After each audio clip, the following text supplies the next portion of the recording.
check out my Patreon.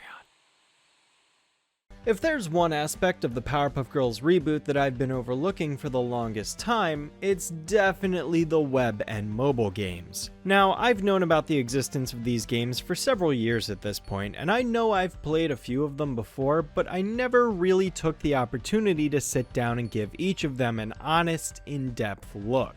I mean, I'm the PPG reboot guy, right? If I've sat through every episode of the show, I may as well cover all of the games too. Luckily, that's what this video is for. I suppose I should state that I haven't played very many of these types of games in years. I may love all sorts of video games, but I've definitely got a much stronger focus on playing console and PC games rather than spending time in the mobile market, aside from Pokemon Go. I used to play all of the Flash games that were on Cartoon Network's website back in the day, whether it was the PPG ones like Pillow Fight or Fast and Furious.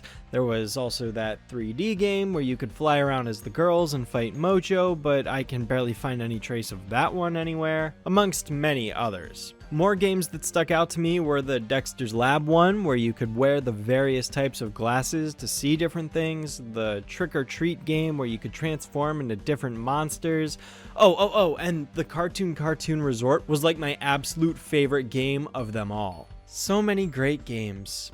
Anyways, now that CN has basically removed all traces of those classic web games, I haven't had any reason to go back, but I regret not checking the reboot games out sooner because CN is starting to outright remove them from being accessible at all. Flipped Out, Glitch Fixers, and Ready Set Monsters have all been taken down from the Play Store and are impossible to obtain legally anymore, which is a definite problem that extends far beyond Cartoon Network in particular. In this video, I'm going to be covering every single game released on Cartoon Network's websites, that is, both in America and internationally, as well as all of the major mobile games. We've got a lot to cover here, so I'm not going to be spending too much time on every game individually. The ones that I consider to be more substantial will be getting a higher proportion of the video's runtime dedicated to them. If at any point it feels like I'm flying through a number of games rather quickly, that's because I am. Many of these are very simple games that don't require excessive explanation.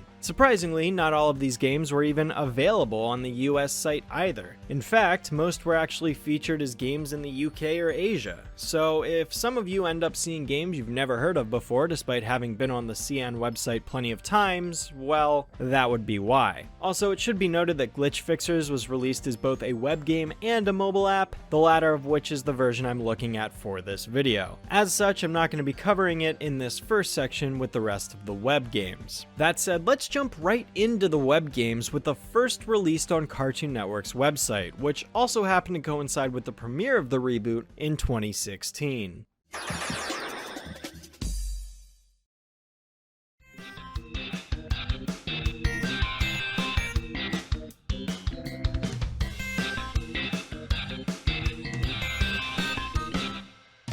Panic in Townsville, the web game that I would say debatably had the most effort put into it. This is a game that requires you to control the Powerpuff Girls to, believe it or not, save the city from disaster as meteors rain down from the sky above, computers pop up asking you to like and dislike things, and boy bands roam the streets so that you can take selfies with them. Yeah, clearly one of these tasks is not like the others, and you can certainly tell how Season 1 this game is, for lack of a better term. Even still, it's a pretty straightforward defense game as you try to stop the meteors from hitting all of the buildings in the city. Although I'm not sure how the game expects you to destroy every single meteor in a timely fashion, because just playing the first level alone, it also feels super overwhelming. I thought I was being extremely efficient, yet still, meteors had gotten past me and destroyed buildings. Sure, I beat the level no problem, but I don't know how likely it is to have a no damage run. Of all the action-based web games, I'd say this is the most fun,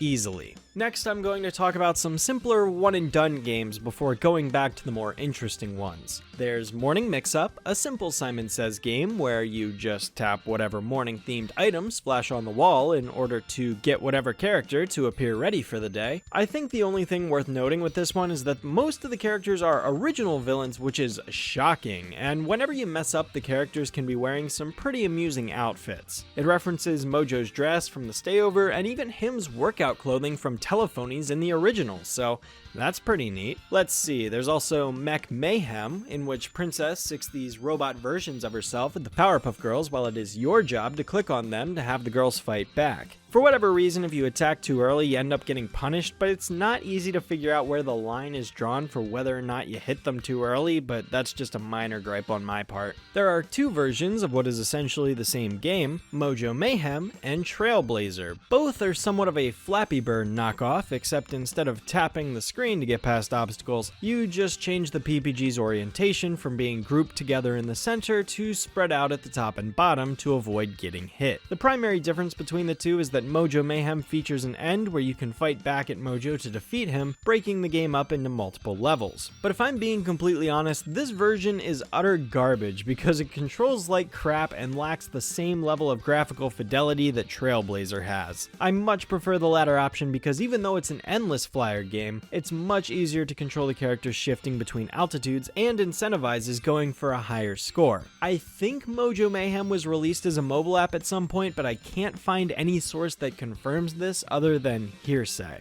There's also a minor distraction game in the form of POW art featuring Bliss, where you can make your own JPEGs using the various stickers and backgrounds provided for you. It's nice, I guess, but nothing remarkably exciting. Hey, Donnie's there though. Another game worthy of recognition is Rush Hour, which I honestly think could have been a mobile game at one point, given the whole swiping aspect of moving Blossom around the screen. This game is actually based on the Run Blossom Run short from the Season 1 minisodes, which makes for a good setup for the whole time limit aspect. This game is all about speed and guiding Blossom through each section as quickly as possible while also helping citizens along the way. I had some decent fun with this one, although I'd much rather play this on my phone considering, again, the swiping mechanic. Using a mouse means the time limit isn't as forgiving when it comes to completing a level in time. But still, this can be fun under the right circumstances. Like Mojo Mayhem, I think this was a mobile app at one point, but I can't find any sources that confirm it. Unordinary Week is another one of those American-released web games in which the Powerpuff Girls need to attack a bunch of robots that are causing havoc all over Townsville. The game is broken down into 7 levels, one for each day of the week, and features a left-click, right-click gameplay style where depending on whatever click you enter determines your character's actions. This one is all about reaction time because the game essentially prompts you with one action or another and expects you to act accordingly. If you defend correctly, you don't take damage. If you attack correctly, you score a hit on the opponent. Likewise, if you fail to defend, you lose some health, and if you fail to attack, you miss an opportunity to hit the opponent and knock them out. I like this game, I just think it could use some improvements because while the basic foundation is certainly there, it seems random whether or not the game will want you to attack or defend. I thought I was picking up on patterns in the robots' behaviors based on the type of enemy they were, but then they would switch up on me when I expected something, so I'm not really sure. Regardless, I enjoyed the 2 days that I played and might have kept going if I didn't have all these other games to record as well. Continuing on through the list of remaining games is Smashing Bots, another game similar to Panic in Townsville where you control all 3 of the Powerpuff Girls as you fly them around rescuing citizens from Mojo's metallic robots and preventing rockets from destroying buildings. It's very similar to the aforementioned Panic game, just in a different setting with slightly different objectives. It's good, enjoyable, and in some cases more manageable when it comes to balancing all of the ongoing objectives. I like this one too. Another game that I quite enjoy is Hypno Bliss, a side-scrolling puzzle game in which you control the Powerpuff Girls as they fly around rooms collecting keys and weapons to unlock doors and fight enemies all the while trying to save their sister from the Gnat's evil hypnosis. I found this game pretty enjoyable despite its linear puzzles. The flying controls are pretty convenient and you can even dash when you double tap a direction for an added burst of speed. This one gets a recommendation from me as well. Robo Madness is another quick and simple game that casual bullet hell players might enjoy. Ever play Gradius? Same principle here. You control one of the Powerpuff Girls and dodge all of Princess Morbux's projectiles while simultaneously attacking her ship with your own. This is nowhere near the level of complexity that other bullet hells typically reach, but I view this more as a first-time game in the sense that somebody who's never played a bullet hell before might get enjoyment out of this. You get 3 lives, one for each of the girls, and you basically try to make it as far as you can. This is definitely one of the best games here because it functions properly and has some of the best replay value out of all of these games. And finally, Morning Mayhem, a puzzle-based game where you need to guide the Powerpuff Girls to their designated rooms depending on the tiles you place for them on the floor. I found that this is the most entertaining puzzle game in the bunch, especially because it requires you to manage 3 Powerpuff Girls at once, all on their own separate yet overlapping paths. I think this one succeeds at what it sets out to do. There's a bunch of levels to complete and new challenges thrown in there every once in a while. Now, as I mentioned at the start of the video, there were more than just web games released on Cartoon Network's various websites, and while I admit I just sped through about a dozen of them in a very short time, I do intend to take my time going through most of the mobile games more because there's a lot to unpack with them. They are definitely more complex games than these simple one-and-done web games, as I've said. So, let's take a look. So first up, we have the PPG Story Maker app, and it's pretty straightforward and uninteresting, so I'm getting this one out of the way first. Basically, it's just one of those games that comes with a bunch of default characters and settings where you can create your own mini episodes of the show using the app.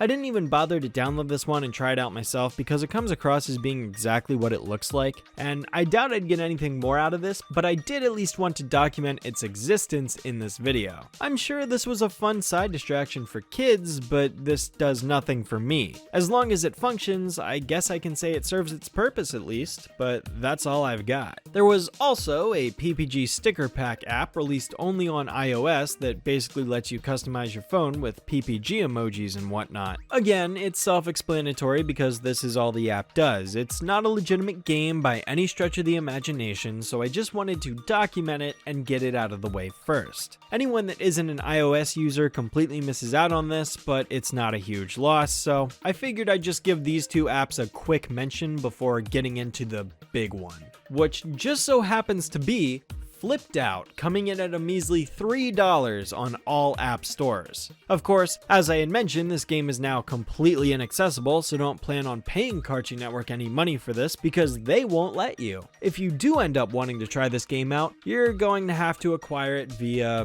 other means. But hey, if the company isn't going to provide you with a means to play the game, you have no other choice. So before I begin, I think I'll go ahead and let the mobile app do the talking. And hopefully, because this is a mobile app and not an actual episode of the show, I'll be able to play a decent chunk of it without having to worry about copyright.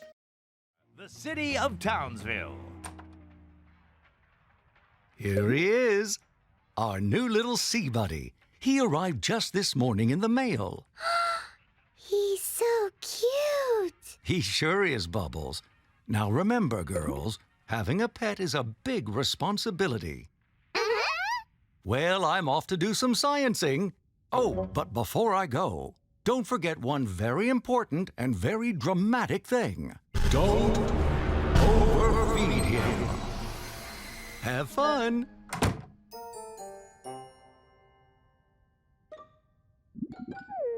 Aw, he looks so hungry. Don't worry, little guy. Here comes dinner. Wait! The professor just said to watch how much we feed him. Okay, just a teeny tiny bit then. No, you're doing it wrong. You've got to smack on the bottom. Like that! Ah! Whoa!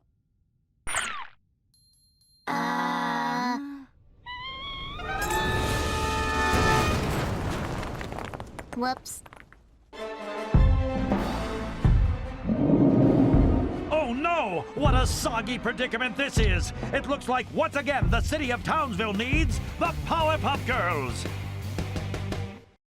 So yeah, basically the whole shebang here is that we're stealing the premise of Pet Feud, except having the giant monster spawn smaller, weaker monsters, and the girls have to go around the city cleaning up the town. The game takes place across 4 main locations: the city, the school, Monster Island, and the professor's lab. Along the way, there will be some side appearances made by the mayor, the professor, and Mojo Jojo, the last of which exists as 2 boss fights at the end of the first and third worlds. Of all of the mobile apps released, this one definitely definitely had to have had the highest budget because it comes across as having the best experience of any app, any game I talk about in this video, hands down. I definitely consider Flipped Out to be the best game out of everything covered in this video. The game is advertised as having two primary gameplay styles, Sugar Mode and Spice Mode. The first, that being Sugar Mode, is grounded in slower, more methodical puzzle solving and strategy-based gameplay in order to knock out enemies by lining 3 or more of them up against each other and achieving the highest score possible within a set number of turns. You can select any of the 3 girls and swipe them in any direction to either pick up collectibles or have them attack an enemy, which you can then swipe in any opposing direction to align alongside other enemies. Match 3 of the same monster and you eliminate that group. Match 4 or more and combos can begin to occur, including a Bomberman-esque attack that will hit an enemy sharing the same rows or columns as the defeated enemies. The game starts out pretty tutorial heavy, so you shouldn't have a hard time easing into it, but it quickly ramps up the complexity of the obstacles and enemy arrangements by the time you make it to the elementary school.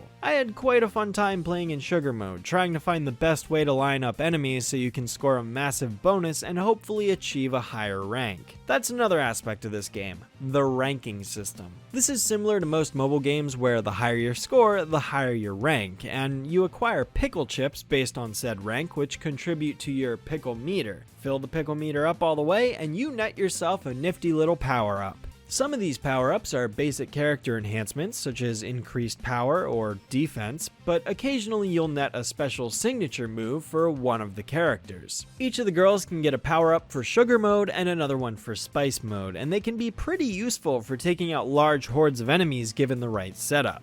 Flipped Out doesn't have the most complicated mechanics ever, but make no mistake, sometimes netting that higher score can be more challenging than it appears. Speaking of flipped, I guess I should acknowledge the other gameplay mode, that being Spice Mode. This is the more intense and action-heavy gameplay style as the name of the mode implies. In Spice Mode, you can swipe any of the 3 girls towards an enemy on screen to have their default attacks automatically whittle down their HP. This may sound mindless at first, but it's much more involved than you would think. You also need to pay attention to when an enemy is attempting to use a charge attack, which you counter by either tapping or swiping, as well as those special moves I mentioned that allows a character to use their super ability. Also, when a character gets enough momentum going, you can unleash a charged attack, which allows the specific girl to unleash a flurry of punches on whatever enemy you swipe them to. This is, hands down, the most action you are ever going to get out of a Powerpuff Girls 2016 reboot, so enjoy it while you can.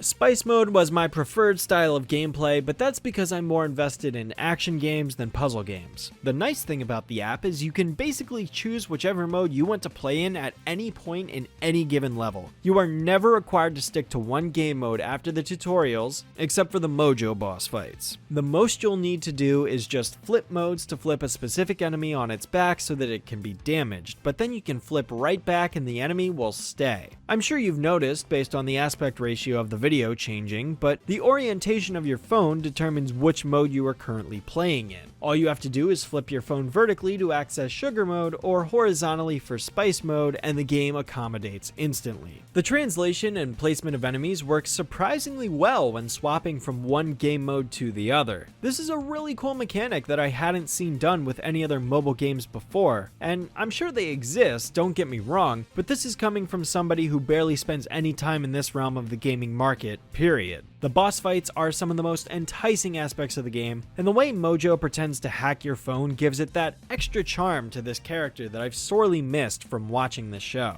Miraculously, I had a great time with Flipped Out and would happily go back to this game someday. It isn't a mind-blowing masterpiece, but it's competent, even if the story rips off an original series episode concept. Next, let's talk about a game that's only available on the Cartoon Network mobile app. That's right, this isn't a standalone game, this is a game you can only acquire by downloading the Cartoon Network Arcade app. Now, I'll be completely honest, I didn't bother to play a single other game on this app, so I have no idea what the quality of the arcade is as a whole, but that wasn't the purpose of this video. I will say, I think the ability to collect statues of characters from many different shows is a neat idea, and I love the layout of the map, but mobile gaming isn't of my interest, so again, I wasn't hooked by this. The game in particular that I'm looking at here is called Rainbow Wreckers, the only Powerpuff Reboot game featured on the entire app. This one is nowhere near as complicated as Flipped Out. This is more in tune with the web games I had already covered. You just have all three of the girls flying up through Allegro's cotton candy clouds with different colored ribbons coming towards them: pink, green, and blue. From that alone, I'm sure you can ascertain that you need to line up the proper girl with each ribbon that comes at you in order to break through and not take any damage. This is another one of those endless games that will continue going, getting slightly faster and faster until you ultimately lose all of your health. So basically, just go for the highest score possible. You can also unlock Bliss as a power-up when you smash through enough of the ribbons by yourself, and she will come in at whatever point you're at in the current wave and smash through a bunch of them for you instantly, sending you directly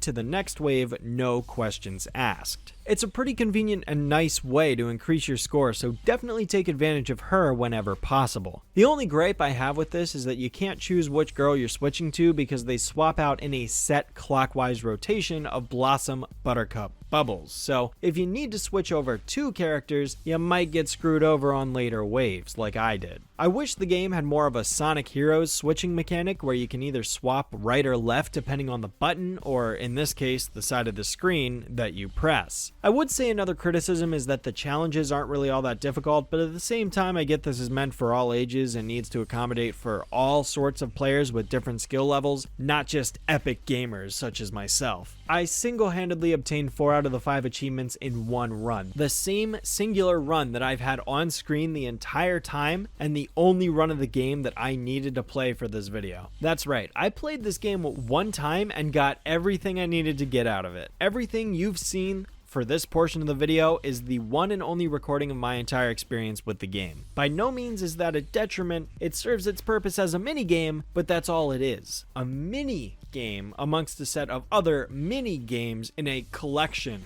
mobile app. It's not bad, it's just very, very simple. Switching gears now, I wasn't sure if this was worth mentioning, but there was a crossover app between Kleptocats and popular Cartoon Network properties, the Powerpuff Girls reboot being one of the main featured IPs. Admittedly, I lost interest in this game practically as soon as it began. I had absolutely zero desire to play this game after quickly coming to the realization that it is a complete waste of time. I'm sure there are fans of Kleptocats out there, seeing as it was big enough to get Cartoon Network interested in collaborating with them, but in my experience, this isn't a game, this is a waste of time. You tap or rub the screen a couple times, you wait a set amount of time, then you get a thing added to your room. Lather, rinse, repeat. Again, I'm only acknowledging this because Powerpuff Girls is tied to it, but I have no intent of wasting any more of my life on this. It's another scummy mobile app based on waiting a set amount of time before you can continue playing, or watching an advertisement to speed up the process, which,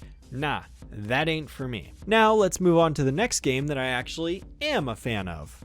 Glitch Fixers. This game was also available on the web, as I had mentioned, but I was saving it for this portion of the video because I figured the mobile version is the superior way to play. This game takes influence from the Viral Spiral episode in Season 1, although a major missed opportunity is that this game isn't the same one that Bubbles had actually coded in the television series. Nope, instead this is focusing on Blossom and Buttercup's adventures after they get warped into the internet in order to stop Silico and the Amoeba Boys from taking over the internet again. And no, sadly, this isn't a continuation of the Viral Spiral cliffhanger ending either. Rather, it's just a reinterpretation of the same events that took place in that episode with some slight alterations. There's no voice-acted cutscenes this time around, just some still images with text boxes, and the plot is exactly as I just described, so there isn't too much to delve into in that department. That said, let's focus on the gameplay. Glitch Fixers is not an action-heavy beat-em-up to where you get to fight a bunch of computer programs or anything like that. No, instead it is a puzzle game where you dictate the movements you want your character to make before they make them.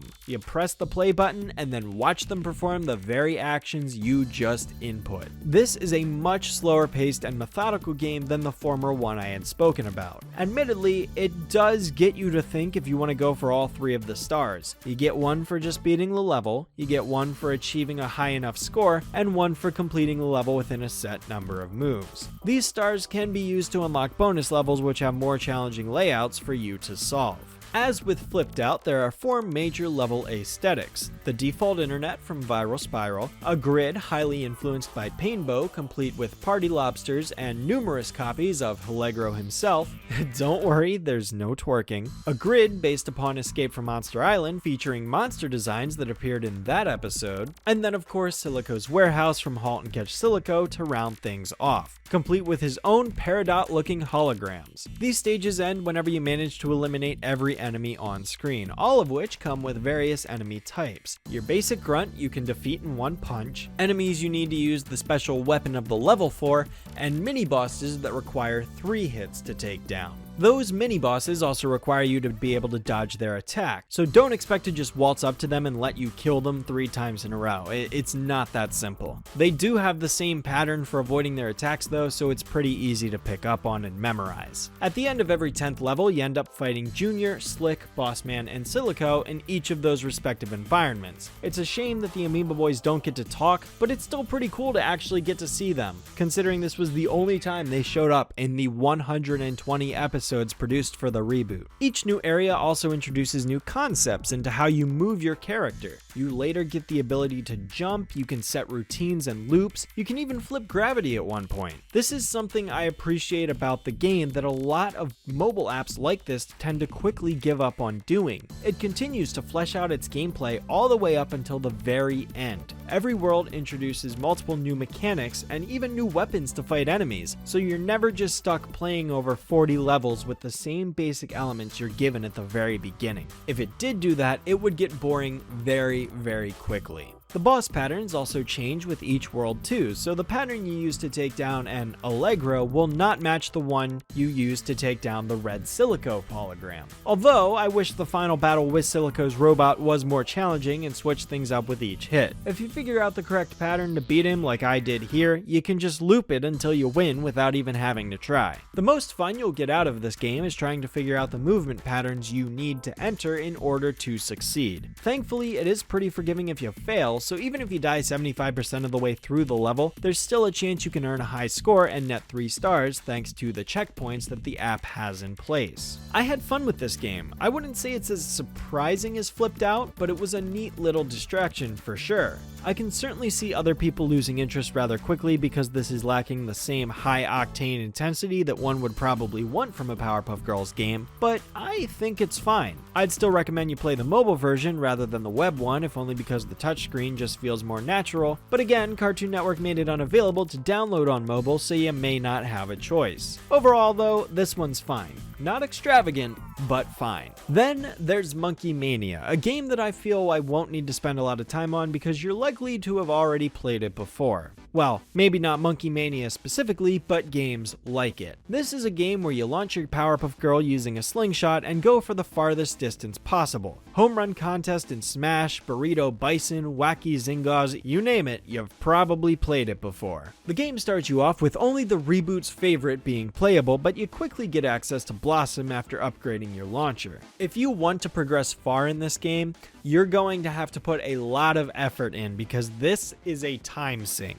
I managed to beat Flipped Out in about an hour. I beat Glitch Fixers in about 3. This game, on the other hand, is a pay-to-win app in its fullest because the amount of coins you need to have to upgrade just one of your character's numerous abilities to level 3 out of like 6 is absurd, and this perfectly emulates why I don't waste my time in mobile games all that much. Shit like this deters me from wanting to play anymore because it feels next to impossible to progress without having to dump wads of my own money into it. It's stupid, and I hate games like this that especially try to take advantage of children through their scummy pay-to-win practices. Sure, the game's free to play, but you're either gonna have to play it for 100 hours to get to the end, or dump $300 into it to unlock all the power-ups right away and then beat it in 5 minutes. How is that even fun? No thanks. At the very least, I can say I appreciate how many references there are to the reboot in this game. I mean, they're everywhere. You start off fighting the Rubber Bandit, who only appeared in one episode of the show, that being Memory Lane of Pain. You can also unlock other villains as you progress through the game, some as boosters at the beginning and others as power-ups, such as Princess and Chipmunk Commando. Again, another character that only appeared in one episode of the reboot. The fact that this game actually took its time to include these one-off characters, I can respect that. Don't get me wrong, I enjoyed playing this game in its base form, and I appreciate the fact that functionally it is great, but I will not be attempting to complete this game anytime soon. I'm not even going to bother to unlock Bubbles. I wanted to complete it so I could showcase what happens when you get to the end or maximize all your stats or whatever, assuming there even is an end, but I don't have the time to waste on this. I have a life and there are better things I'd rather do, like make more videos, for example. This might be a terrible segue, but have you ever played Mahjong? If yes, then Powerpuff Girls Smash is right up your alley because it's essentially just Mahjong with a PPG skin. Seems cool enough, right? Well, unfortunately, you don't actually get to play this game unless you live in Asia. And while yes, I know there are workarounds for this, it's the principle of the matter. Region locking in the first place is such a stupid concept and it shouldn't even be a thing. I digress. If you like Mahjong, you'll probably like this. I guess it is worth noting that this was released in the summer of 2020, by the way, over a year after the show ended, so I'm not sure what that's about. The app also doesn't have the original voice actors returning to voice the characters either, so I really am kind of baffled by this, but I don't know. And finally, the last major mobile game released for the reboot is known as Ready, Set, Monsters. This is a side-scrolling fighting game relying on you controlling the Powerpuff Girls to fight monsters on Monster Island while simultaneously managing your stamina. This game is my least favorite of the main mobile games that were released, although it's got the best theme song by far.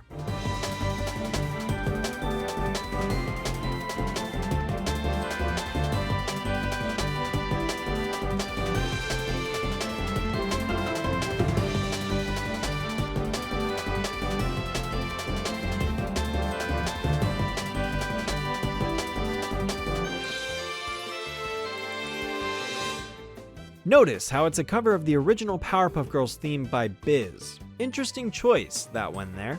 The game begins with a cutscene of Mojo Jojo capturing the Powerpuff Girls, but I think I'll go ahead and just play the cutscene for you since, while it's not fully animated the way Flipped Out was, it does have more effort put into it than Glitch Fixer's stagnant screens.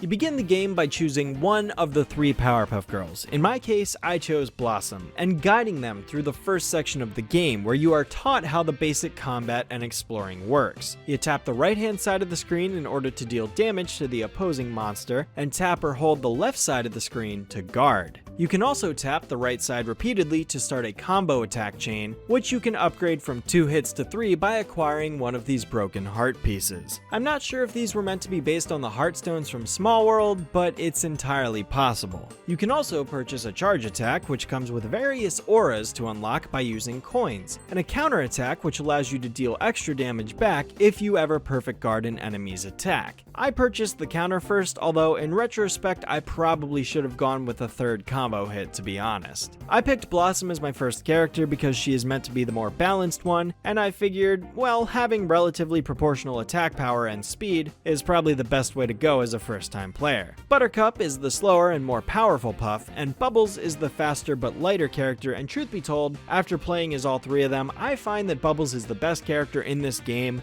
bar none. I thankfully unlocked her second, and she instantly proved to be way more valuable than Blossom ever was. Her stamina is much higher, she deals less damage, but that can be quickly upgraded by spending coins, and she's able to guard faster than her sisters because her attacking animation doesn't take anywhere near as long. And that's my biggest gripe with this game. Once you are in your attacking animation, you cannot cancel out of it. You must wait for it to finish before you can guard, meaning even if you're holding the block command like I do all the time, you are going to get hit if your animation hasn't ended yet. This makes playing as Buttercup a miserable experience because it already takes her an eternity to unleash her attacks as it is, but then to have to wait even longer before being able to guard, that is a huge window of opportunity for the enemy monster to get in an easy hit on you, and these enemies do not hit lightly either. At that point, you're better off just taking the hit and letting Buttercup go down incredibly fast. Bubbles, despite her incredible stamina, does not have the most HP, so you do need to be on your guard if you want to keep her alive as long as possible. Play recklessly as Buttercup, play carefully as Bubbles. That is my advice. Blossom goes down pretty quickly too, so by no means does she or Buttercup make up for their slowness on that front either. Buttercup especially is garbage, and I feel so bad for anybody who chooses to play as her first, especially because you don't unlock the other girls until you are 33 and 66% through the game. Perhaps I should elaborate on that aspect too. Monster Island is broken down into 3 major sections: the beach, the cave, and the jungle. Each area maintains a relatively similar level of difficulty with the same exact enemies, just with different skins and color schemes. I wouldn't say the difficulty ever increases based on the section you're in, but rather how far you make it on the current run you're doing. The game keeps track of how many rooms you've been in without dying, so the higher the number gets, the more difficult the enemies start to appear. You can also occasionally find treasure rooms containing coins or treasure chests with the heart fragments in them, allowing you to upgrade your characters. These will spawn on the top or bottom of your screen at random, so make sure to pay attention to that whenever you enter a new room. Once you swipe right, you cannot go back, and I didn't even know this was a thing for the first hour or so that I played of the game, so I ended up just whisking right past these rooms, wondering why it took me an eternity to earn any coins. You get the most coins by finding these rooms, so definitely don't pass these up. Otherwise, you are going to be grinding for a long time. I almost didn't continue with the game at one point because of how long it was taking me, until I just so happened to notice the opening at the top of my screen, which brought me into a treasure room. Totally my fault, I realize, and I don't hold it against the game now because it's pretty easy to notice on the screen. I was just being completely oblivious to it. Eventually, when you unlock all 3 of the girls, you get a super move where all of them use a cyclone attack to instantly knock out one enemy, but this needs to be recharged in real time, and you already know how I feel about that. There's also a bliss attack too, which you get for making it to the end of the island your first run through. The game resets after you complete the 3rd section, so you're encouraged to continue making your way around the island after this point. At the very least, this does provide replay value, but I was more into glitch fixers than I was this game, surprisingly. The clunky combat and lack of character versatility really did this one in. The fact that Bubbles is the only worthwhile character is disappointing because it would have been awesome if each girl had their own abilities or power-ups. Instead, it's just a different shape for their aura powers, that's all. They all function the same way regardless, so again, it's disappointing to say the least. I see the potential in this one for having much more character diversity, but unfortunately, it does not capitalize. And that about does it for the web and mobile games that were released under the Powerpuff Girls Reboot brand during its time in the sun. There were some pleasant surprises here, although most of it falls into forgettable mediocrity. None of the games were outright infuriating or a chore to play, most are just nice little distractions that I don't ever see myself returning to. Still, this was a fun little project that I enjoyed spending time on, and I'm glad I got to document all of these games for you here on my channel. As I established at the very beginning, some of these have already disappeared from being accessible, and I'm sure more are soon to follow the longer time goes on. Thankfully, now, as long as the video isn't removed from the internet, there will be some trace of these games present here on my channel, but who knows what the future holds, right? Oh, and to those wondering why I didn't cover the LEGO Dimensions content that was based around the Powerpuff Girls reboot, that is getting its own video separate from this one, so be on the lookout for that coming soon. With that said, I hope this video was enjoyable for you all, and I'll see you for LEGO Dimensions.